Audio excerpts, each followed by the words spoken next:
Except of lemming fall, we have also renaming of streets, cities and villages, mainly in the central Ukraine, eastern Ukraine and south Ukraine.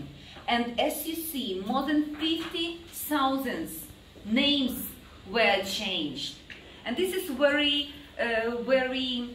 challenging, I think, very challenging period in Ukraine history, because local authorities were trying to sabotage this process. You know, they made different explanation why this special place called Chervone. They, for example, provide explanation that we love, for example, red color. You know, but red means, you know, and it was clearly associated with the Bolsheviks and the Soviets and so on and so on. And then we established in May 2015, we are concerned with the ban on Soviet and Nazi symbols in Ukraine. In my native city, Lviv, many veterans actually use this flag of victory flag, yes, red flag, Soviet flag. But this flag was banned due to this one of the law, because the SS Galicia used why it's not banned.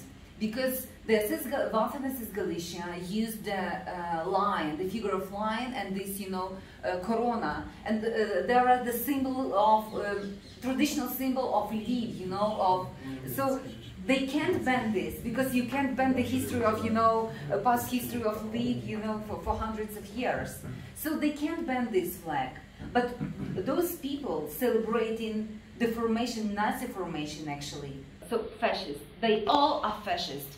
The Kievan, yes, authority is fascist authority, but there is all of them will persecute Jews, will impose, you know, genocide, and they, you know, use all these very strange, you know, words in this context of protest. And when we talk about how Russia used today this myth of Great Patriotic War, and how, you know, the memory of Great Patriotic War is important to Russia, you could see this parade of shame in this photo. This is Ukrainian soldiers in the parade of shame in 2014 in Donetsk. And as you see, we could have these parallels with the parade of shame, and you see the column of German soldiers in the Moscow. And Russian propaganda, when they highlight, when they, you know, talk about this parade, they talk about Ukrainian fascists, so they are fascists, like Ukrainians during World War II, they all are Nazis, they all were Nazi collaborators, and now they want to impose genocide against Donbas people, you know. So Russian propaganda speculates on these issues. Group of Ukrainian and foreign scholars, approximately 30 scholars, signed the open letter to Ukraine president and asked him not to sign this law, because their argument was that the history of UN and UPA, Ukraine Insurgent Army, yes, and the Organization of Ukrainian Nationalists, is very complex, let's say. Yes, it's very difficult. And when you introduce the term only freedom fighters, you close the discussion about their crimes, war crimes, about their crimes against Polish citizens, civilians, against Jews, and against Ukrainian locals. But we know and we understand that at that time, you know, at that time we have the hot phase of the war in the Donbass. And the history was used as a tool for mobilizing the people, you know, for mobilizing for the war. And many groups, many organizations and local initiatives create a lot of, for example, exhibitions with the argument that we still have to fight this Russia, you know, like as our members of freedom fighters, members of OUN and UPA as well. Ukraine is still one last country in Europe that hasn't a memorial, national memorial, great national memorial to the victims of the Holocaust. So, as you know, to your knowledge, yes, in Babyn Yar we have a lot of monuments. We have a lot of monuments to different groups of victims, but we haven't this open national idea how to deal with our difficult past and how to create a big memorial. You know, how to create a big scientific center there in order to memorialize not only World War II in general, but the Holocaust. Many groups in Ukraine started to talk about inclusive memorization of Babyn Yar. And in this idea, in some circles we have the Babyn Yar and the Holocaust without Jews. Or Jews are mentioned as, you know, Babyn Yar is a place of tragedy of Ukrainians, Poles, Jews. So we have disappearance of Jews actually in many discourses, you know. It was very important to bring it to light that not only men committed crimes against their neighbors, but women as well. They steal properties, Jewish property, they beat Jews on the street, they threaten them, and so on and so on. And after that article, I was attacked actually by far-right groups, and this, it refers also to the military question, because all the time I face this, you know, you are not true Ukrainian, you are not patriot, you are agent of Kremlin, you are agent of Mossad, you are agent of someone else, you know, but you are not true Ukrainian. But all the time I should explain that this is about us. This is not about our past and about our neighbors, you know. This is about our Jews, But this is also about our future. What Ukraine we should construct, democratic Ukraine, is about also future of Ukraine. It's very important to talk about also pogroms as well, because it's a very painful topic, you know, and this year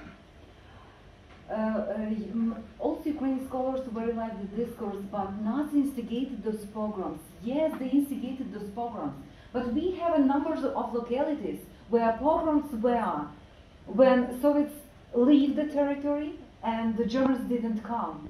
So we have this lack of, you know, authority, lack of power, and local members of freedom fighters, local members of Ukrainian nationalists on the ground actually did those pogroms. They raped Jewish women, they killed them, they beat them. And we should talk about this, why this happened. And you know, Ukrainian society is in pain actually, in trauma.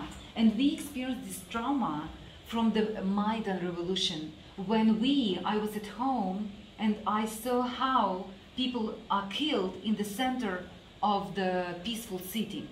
And we bear this trauma all the time. And now we have this trauma of war. We have many soldiers which experience PTSD. We have a raising of numbers concerning domestic violence. We have problems with children of war, you know, who experience those events. So Ukrainian society is in pain, and that's why those wounded soldiers which experience this mental, you know, emotional issues are nowadays instrumentalized in these political games, in these memory games. The state in Ukraine loses his monopoly for for violence, you know, and it's a problem in Ukraine. The question is there any correlation between the narratives and the stylistics, aesthetics? Is anything changing? It's a very good question. Thank you very much for this point. Because we make jokes about those people in Ukraine who were true Soviet patriots, and then they take put vyshyvanka, and became true Ukrainian patriots. and their way of thinking is still the same. You know, that the history should be, for example, political instrument, and only political instrument, you know, and in many cases, they imply the same attitude, you know, the same Soviet style in many spheres of life. So most progressive. We have them here as well. Yeah, so most progressive people. Yeah, вышиватники, ватники, вышиватники. We have, we have, but more educated people, you know, who have, for example, who visited West not only for touristic reason, but they studied, you know, that they have some fellowship there, and so on, so they wanted to, you know, another quality of everything, want to bring to Ukraine. And we have still the conflict of different generations in Ukraine, but yeah, it's a very good point. Thank you. And as you know, the president of the Israeli president and the head of Yad Vashem actually visited the commemoration events organized by this center in Kiev Memorial Center of Babin Yar, and it was the great memorial event in order to commemorate the victims of the whole victims of Babin Yar, in particular the Jews who lost their life in September 1941. One of the key memory agents in Ukraine, as I mentioned, is the Ukrainian Institute of National Remembrance. And this institute nowadays supported alternative project. They supported actually the project developed by Ukrainian Academy of Sciences. So we have two projects in Ukraine, competing projects, and we have different people and as well from different Jewish communities. So we have division also in Jewish communities, because different groups support different projects. So we still have this discussion, very vivid discussion, and let's see how it will develop nowadays.